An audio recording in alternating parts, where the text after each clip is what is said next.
लक्ष्मी निवास मालिकेच्या येणाऱ्या पुढील भागात आपल्याला असं बघायला मिळतं आहे की रेणुकाने आता नीलांबरीला धमकी दिलेली असते की पुन्हा जर तू भावनाच्या आणि तिच्या बाळाच्या बाबतीत वाईट वागलीस तर तुला मी या घराच्या बाहेर काढून टाकेन.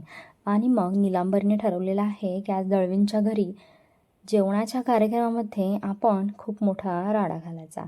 त्याप्रमाणे आता पुन्हा नीलांबरी दळवींच्या घरी उपस्थित राहिलेली असते. सगळेच जण जेवणाचा आनंद घेत असतात. तिथे मात्र नीलांबरी आता स्वतःच तेल टाकते आणि भावनाला वाचवण्याचा प्रयत्न करते. त्यानंतर जेव्हा भावनाला ठसका लागतो त्यावेळेस नीलांबरी सगळ्यांसमोर रडण्याचं नाटक करते आणि म्हणते की भावना, तू तुझं दुःख अजिबात लपवू नको, सगळ्यांसमोर सांग काय झालेलं आहे. आणि मग नीलांबरी म्हणते की भावनाचं बाळ हे सुखाची नाही तर ऱ्हासाची नांदी घेऊन येणार आहे.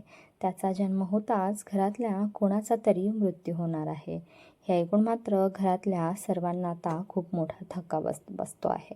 नीलांबरीने आता सगळ्याच्या आनंदावर विरजण टाकलेलं असतं.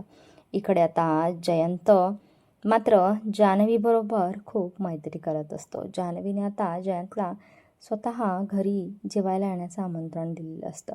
इकडे आता दुसऱ्या दिवशी मात्र विश्वा आणि जयंतमध्ये अगदी झटापट होणार आहे. विश्वाचा राग अनावर होतोय आणि तो जयंतला त्या ढकलून देतो आहे. जयंत खाली पडल्याचं नाटक करत असतो आणि हे सगळं तो जान्हवीच्या समोर करत असतो.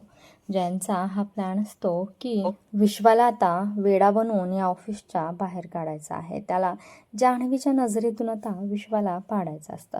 त्याच्याचसाठी जयंतचा हा सगळा डाव सुरू असतो.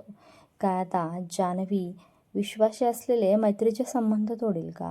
आणि जयंत आता विश्वाला त्याच्या ऑफिसमधून हाकलून देणार का? हे पाहणं खूप रंजक ठरणार आहे.